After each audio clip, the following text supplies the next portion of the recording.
नमस्कार, न्यूज 18 राजस्थान पर मैं हूं आपके साथ हेमंत कुमार। 20 मिनट 20 खबर में आप सभी का स्वागत। इस बुलेटिन में हम आपको प्रदेश से लेकर के देश के अलग अलग हिस्सों की खबरें दिखाएंगे।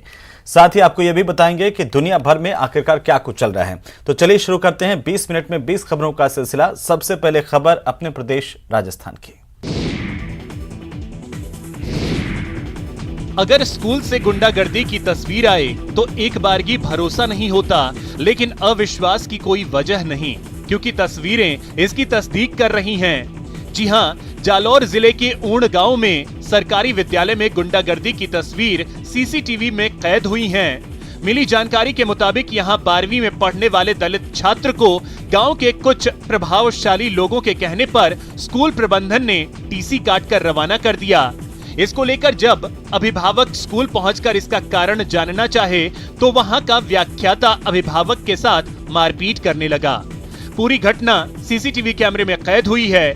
इतना ही नहीं, पीड़ित छात्र का पक्ष लेने वाले छात्रों को भी प्रशासन ने स्कूल आने से मना कर दिया। बताया जा रहा है कि पीड़ित छात्र का 1 महीने बाद एग्जाम है। टीसी काट के परवीन जी मार साहब है, उनके और बच्चे के कुछ हुआ था झगड़ा। हाँ। तो वो कह रहे कि प्रिंसिपल को शिकायत करके मेरे बच्चे को टीसी काट के दे दी। पुलिस पब्लिक भिड़ंत। तस्वीरें भरतपुर की हैं। जिले के उज्जैन थाना क्षेत्र के गांव जुगलापट्टी में पुलिस और ग्रामीणों के बीच हुई झड़प का मामला तूल पकड़ता जा रहा है। सोशल मीडिया पर अलग अलग वीडियो वायरल हो रहे हैं। ताजा वीडियो में देखा जा सकता है कि किस तरह झगड़े के बाद पुलिस से डरी सहमी महिलाएं अपने बच्चों को लेकर खेतों में भागती नजर आ रही हैं। इसके पहले के वीडियो में पुलिस टीम पर 50 लोगों का हमला देखा गया था। जानकारी के मुताबिक पुलिस की टीम एक आरोपी को पकड़ने गांव पहुंची थी। आरोपी को गिरफ्तार कर पुलिस टीम थाने के लिए रवाना होने लगी। तभी ग्रामीणों ने जीप के आगे एक ट्रैक्टर लगा दिया। साथ ही लाठी डंडे लेकर आए लोगों ने पुलिस को घेर लिया। कुछ देर के विवाद के बाद सभी ने पुलिस की टीम पर हमला कर दिया और आरोपी को छुड़ा कर ले गए।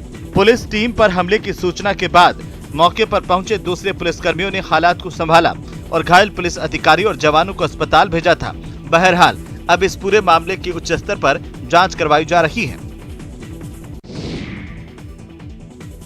दौसा पुलिस ने करीब 10 दिन पहले डीडवाना जीएसएस में हथियारों के बल पर लूटकांड को अंजाम देने वाले 4 आरोपियों को गिरफ्तार करने का दावा किया है। दौसा एसपी अनिल बेनीवाल ने प्रेस वार्ता कर बताया कि 31 जनवरी की रात को डीडवाना जीएसएस में हथियारबंद बदमाश पहुंचे और गार्ड को बंधक बनाकर लूट की वारदात को अंजाम दिया। इस दौरान लुटेरे करीब 5 ट्रांसफार्मर्स को लूट ले गए और जीएसएस पर खड़ी एक पिकअप भी ले गए। घटना के बाद दौसा एसपी की गठित स्पेशल टीम ने अलवर, भरतपुर और मेवात इलाके में दबिश दी। साइबर सेल के सहयोग से पुलिस ने मुख्य आरोपी शक्का को गिरफ्तार कर लिया। इसके बाद पुलिस ने मुख्य आरोपी की निशानदेही पर मोहब्बत मेव और अफसर खान को भी दबोच लिया। पुलिस ने लूटे हुए माल को खरीदने वाले फतेह मोहम्मद को भी अरेस्ट कर लिया है। पुलिस ने आरोपियों के कब्जे से एक देसी कट्टा भी बरामद किया है। पुराना रिकॉर्ड खंगाला गया कि कौन लोग इस तरह के काम करते हैं, क्रिमिनल्स हैं, और उसके ऊपर टेक्निकल प्लस ह्यूमन इंच दोनों का यूज करते हुए और 4 लोग हमने उसमें आइडेंटिफाई किए, जिसमें से 3 लोगों को गिरफ्तार कर लिया गया है। भारतमाला प्रोजेक्ट में किसानों को 2 साल से मुआवजा नहीं मिलने और नहरी तंत्र को तहस नहस करने के विरोध में कोटा में चल रहा अनिश्चितकालीन धरना शुक्रवार को भी जारी रहा। इस बीच किसानों के धरने में अब महिलाओं की भी एंट्री हो गई है। कई महिलाओं ने धरना स्थल पर पहुंचकर आंदोलन को समर्थन दिया। बहरहाल काम बंद होने के कारण प्रोजेक्ट स्थल से मजदूर भी जाने लगे हैं। इस दौरान किसानों ने भोजन भी धरना स्थल पर ही किया और ठिठुरती सर्दी में खुले आसमान के नीचे रात बिताई। एसडीएम की समझाइश के बाद भी किसान अपनी मांग से टस से मस नहीं हुए। से बैठे हैं और इसी तरह से इंतजार कर रहे थे। ये नौबत क्यों आई कि आज इन सर्द रातों के अंदर जब हमें घर में भी ठिठुरना पड़ता है, उस समय भी हमें यहाँ पर रजाई ओढ़ करके सोना पड़ रहा है। इसके लिए जिम्मेदार कौन है?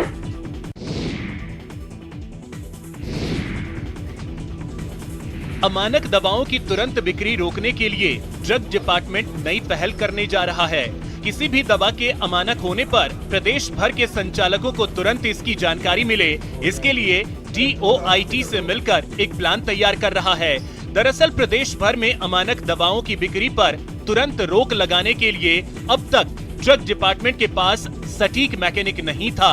महज वेबसाइट पर अलर्ट जारी कर इतिश्री कर ली जाती थी, जिसके बाद संबंधित जिलों के अधिकारी अमानक दवाओं को मेडिकल स्टोर से जब्त करते थे।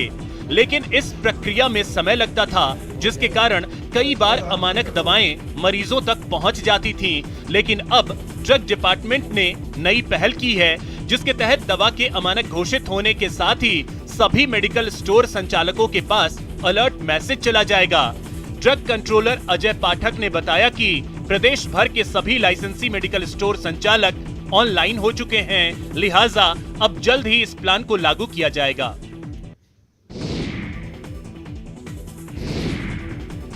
सीकर के पीपराली रोड इलाके में देसी दूल्हे और विदेशी दुल्हन की शादी चर्चा का विषय बनी हुई है।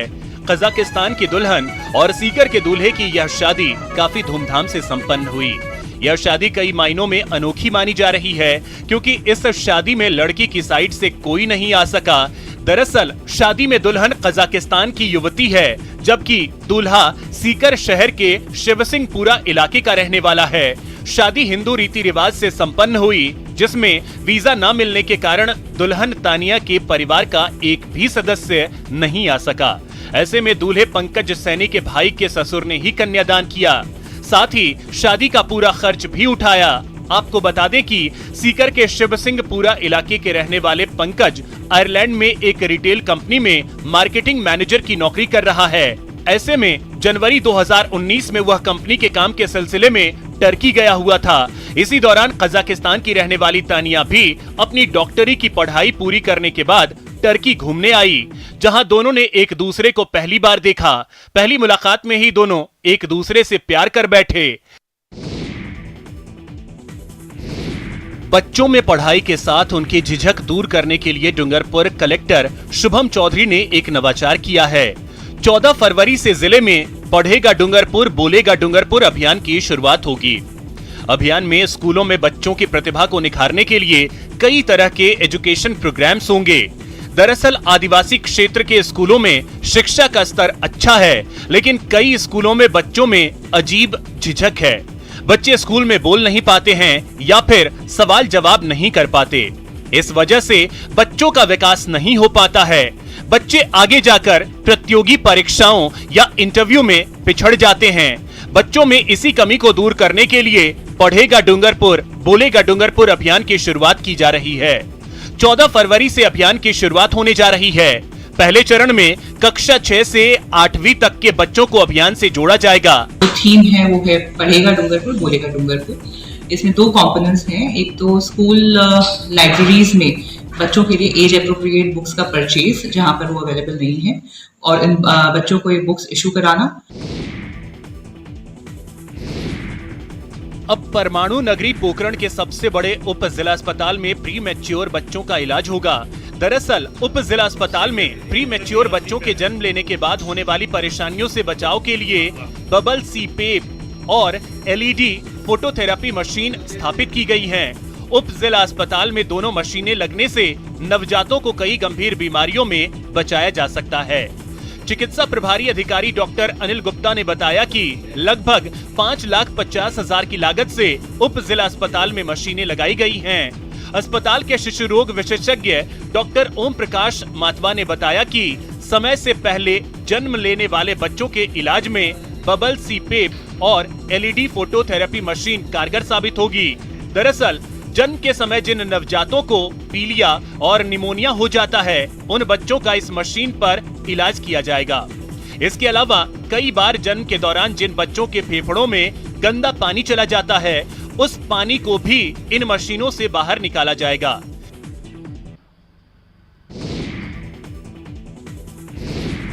टोंक जिले के बनेठा थाने के सफाई कर्मी की बेटियों की शादी चर्चा का विषय बनी हुई है। थानेदार को शादी में देखकर सफाई कर्मी पप्पूलाल की खुशी का ठिकाना नहीं रहा। वहीं बेटियों की शादी में मामा बनकर आए थानेदार ने सबको चौंका दिया। दरअसल पुलिस थाने में सफाई कर्मी पप्पू लाल की बेटी कृष्णा और ज्योति की शादी में मायरा भरने के लिए थानेदार राजमल समेत थाने के दूसरे पुलिसकर्मी गाड़ियों के काफिले के साथ डीजे लेकर पप्पू लाल के घर पहुंचे। भात में 21,000 रुपए रोकड़, चांदी के आभूषण और कपड़े दिए। पुलिस टीम के भात भरने की जानकारी मिलने पर आसपास के लोग भी पुलिस की इस पहल को देखने पहुंचे। महिलाओं के मंगल गीतों के साथ पुलिस के जवानों ने भात की रस्म अदा की। पप्पू लाल की पत्नी रेखा देवी ने बहन बनकर सभी पुलिस के जवानों को तिलक लगाया। पुलिस थाना प्रभारी राजमल कुमावत ने रेखा देवी को बहन बनाकर चुनरी ओढ़ाई तो उसकी आंखों से खुशी के आंसू छलक पड़े। इस दौरान उपस्थित लोगों ने पुलिस के इस नवाचार का ताली बजाकर स्वागत किया। लेपर्ड संरक्षण में प्रदेश का वन विभाग देश भर के लिए मिसाल बना है। इनके संरक्षण पर 2 सालों में 28 करोड़ रुपए खर्च हुए हैं। वन विभाग के प्रधान मुख्य वन संरक्षक डॉक्टर DN पांडे ने बताया कि इन क्षेत्रों के विकास के लिए ग्रासलैंड विकसित करने और पानी की व्यवस्था जैसे कार्यों के लिए साल 2020 में करीब 9 करोड़ और साल 2021 में करीब 19 करोड़ रुपए यानी कि कुल 28 करोड़ के काम हुए। साथ ही बाघों की मॉनिटरिंग के लिए अपनाई जा रही पद्धति को लेपर्ड रिजर्व में भी लागू किया जा रहा है, जिसमें M-Stripes mobile application camera trap से मॉनिटरिंग की जा रही है। इसके लिए उपकरण खरीदकर इन क्षेत्रों के कर्मचारियों को विशेष ट्रेनिंग दी जा रही है। पांडे ने बताया कि लेपर्ड रिजर्व में प्रे बैस बढ़ाने के लिए चिड़ियाघरों में हिरण जैसी शाकाहारी प्रजातियों को छोड़े जाने के काम की अनुमति के लिए प्रकरण भारत सरकार को भेज दिया गया है। इसके लिए कुंभलगढ़, रावली, टाटगढ़ क्षेत्र में एनक्लोजर बनाया गया है।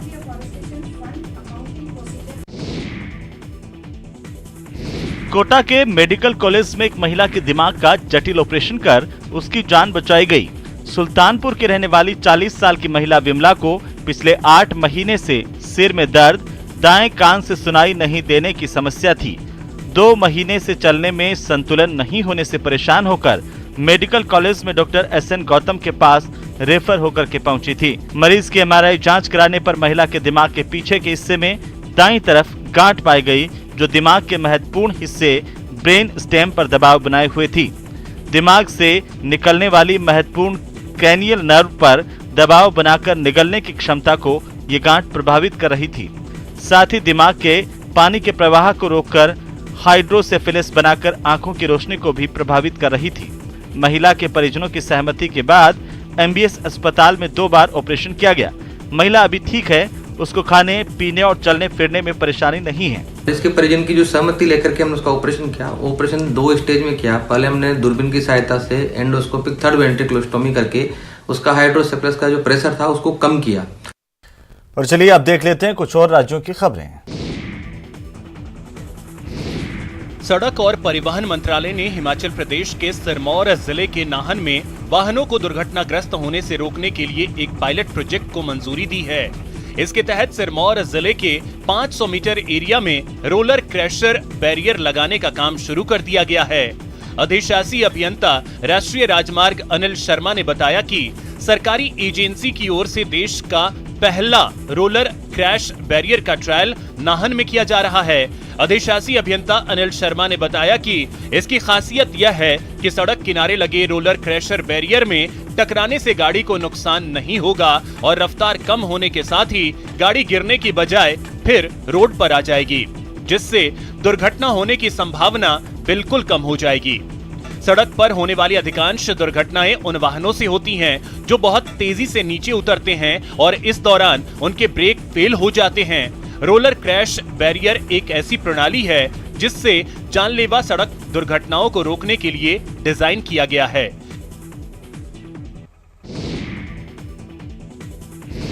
16 फरवरी को रविदास जयंती है। ऐसे में वाराणसी का सीर गोवर्धन इलाका मिनी पंजाब में तब्दील हो चुका है। यहाँ पर लाखों रविदासियों के स्वागत की तैयारी चल रही है। रविदास मंदिर से लेकर पूरे इलाके को सजाया जा रहा है। इस रविदास मंदिर का खास महत्व माना जाता है। एक तरफ जहाँ ये मंदिर आस्था का केंद्र है, तो वहीं सियासी गलियारों में इसे पंजाब जाने का रास्ता बताया जाता है। हर साल संत रविदास की जयंती पर पंजाब से श्रद्धालुओं के लिए स्पेशल ट्रेन चलाई जाती है, जिससे वे यहाँ आकर अपने आराध्य के दर्शन और पूजन का सौभाग्य प्राप्त करते हैं। बहुत ही उत्साह के साथ पूरे विश्व से महाराज की जयंती मनाने के लिए वो श्री गोवर्धनपुर महाराज जी के साथ ही आती हैं। महाराज जी स्पेशल ट्रेन के माध्यम से पंजाब से चलते हैं और वाराणसी आते हैं। खास बात यह है कि इस मंदिर से कोई राजनीतिक दल अछूता नहीं है, यहाँ सभी आते हैं। दरअसल पंजाब का विशेष समुदाय संत रविदास का भक्त है। यही कारण है कि इस वोट बैंक को साधने के लिए यहाँ बड़े से बड़ा नेता अपनी उपस्थिति दर्ज कराता है।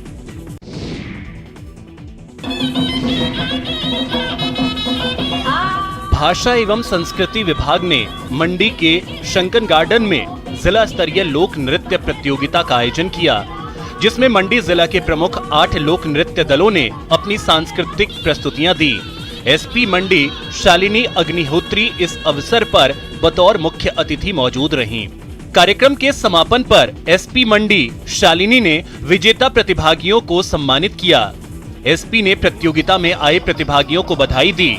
उन्होंने कहा कि हम सभी को अपनी प्राचीन संस्कृति को संजोए रखने का प्रयास करना चाहिए ताकि युवा पीढ़ी इससे रूबरू हो सके। जो हमारी कल्चरल चीज़ें, जो हेरिटेज है और जो हमारी संस्कृति है, उसको यहाँ पे दर्शाया भी है और मुझे पूरी उम्मीद है कि जो यंग जनरेशन है वो भी इसमें मोटिवेट होके, इंस्पायर होके इसमें इंटरेस्ट दिखाएगी और इसको कैरी फॉरवर्ड करेगी। जिला भाषा अधिकारी प्रोमिला गुलेरिया ने कहा कि इस प्रतियोगिता में अव्वल रहने वाली टीमें राज्य स्तरीय प्रतियोगिता में भाग लेंगी। उन्होंने कहा कि इस प्रतियोगिता का मुख्य उद्देश्य प्रदेशवासियों को अपनी लोक संस्कृति के साथ जोड़ना है।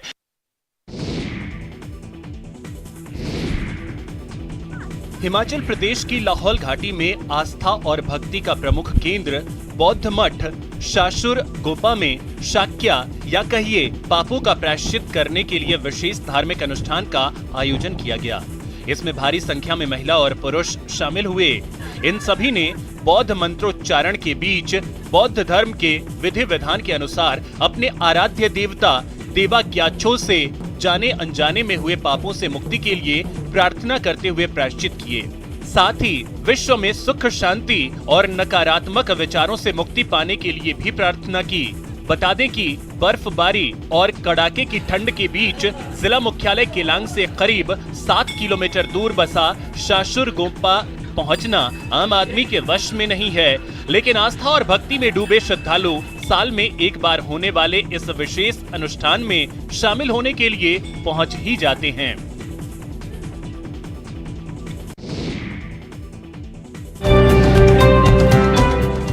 हैदराबाद का मशहूर चार मीनार हो या फिर दिल्ली का जामा मस्जिद, अमृतसर का पवित्र स्वर्ण मंदिर हो या फिर ध्यान मग्न भोलेनाथ, भागलपुर के होनहार कलाकार मनीष कुमार के हुनरमंद हाथ जब पुराने कागज और कतरनों पर कारीगरी दिखाने लगते हैं तो एक से बढ़कर एक कलाकृति का नमूना सामने आ जाता है।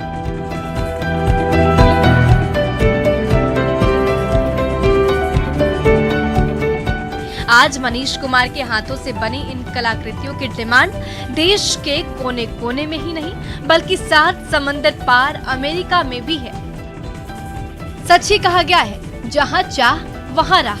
किस्मत ने कांटों का अंबार बिछा दिया, लेकिन होनहार मनीष कुमार उन कांटों के बीच से अपना रास्ता तलाशते रहे और अपनी मंजिल की ओर बढ़ते चले गए।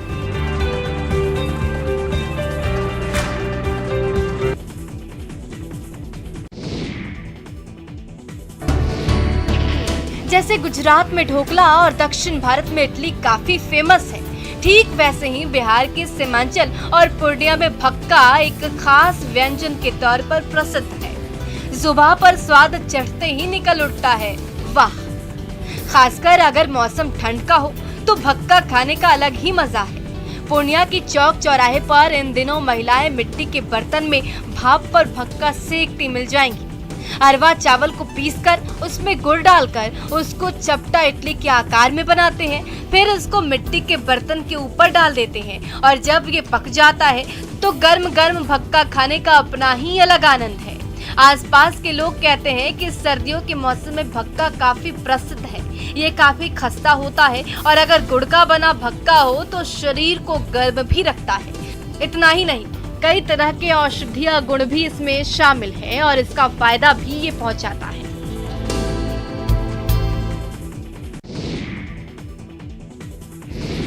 मध्य प्रदेश के बड़वानी जिले में पहाड़ी क्षेत्र में पौधे लगाने के लिए खोदी गई जगह से निकली चीज हैरान करने वाली निकली। जी हाँ, जब उस चीज को जांच के लिए भेजा गया तो सामने आया कि ये तो डायनासोर के अंडे का जीवाश्म है जो 5 से 6 करोड़ साल पुराना है। मिली जानकारी के मुताबिक बड़वानी जिले के सिंधवा वन मंडल अंतर्गत वर्ला रेंज में डायनासोर के अंडे मिलने की पुष्टि हुई है। दरअसल ये कहानी 2 साल पहले की है। एक पहाड़ी क्षेत्र में पौधारोपण के दौरान जमीन खोदी गई थी और उसमें से मटेरियल निकालकर वहीं रख दिया गया था। उस दौरान वन रक्षक बद्रीलाल तरौल की पोस्टिंग क्षेत्र में हुई थी। उनका दावा है कि जब उन्होंने ये मटेरियल देखा तो देखते ही उन्हें एहसास हो गया था कि ये डायनासोर के जीवाश्म हो सकते हैं।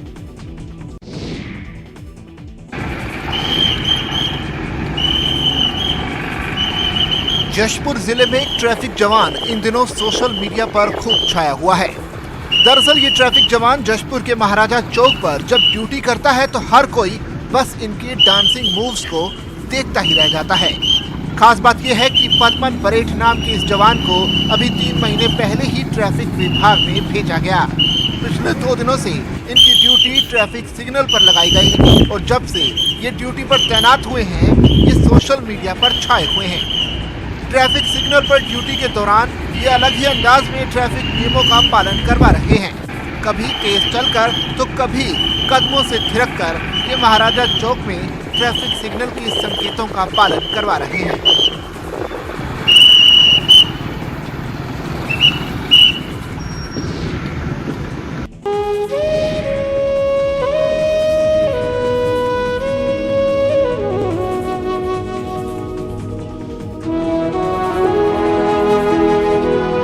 आवाज की धनी लता मंगेशकर के निधन से पूरा भारत स्तब्ध है।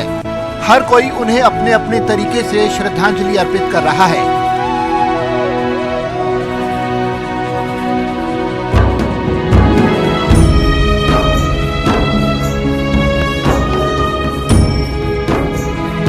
आगर मालवा जिले के सरकारी स्कूल में तैनात एक शिक्षक दशरथ मसानिया ने लता जी को श्रद्धांजलि देने के लिए लता चालीसा ही लिख दी। शिक्षक द्वारा लिखी गई लता चालीसा में लता मंगेशकर के जन्म से लेकर उनके जीवन के विभिन्न पड़ाव और यात्रा के अंशों को शब्दों और चौपाइयों में पिरोया गया है। शिक्षक दशरथ मसानिया ने इससे पहले भी कई सारे विषयों पर चालीसा लिखी है।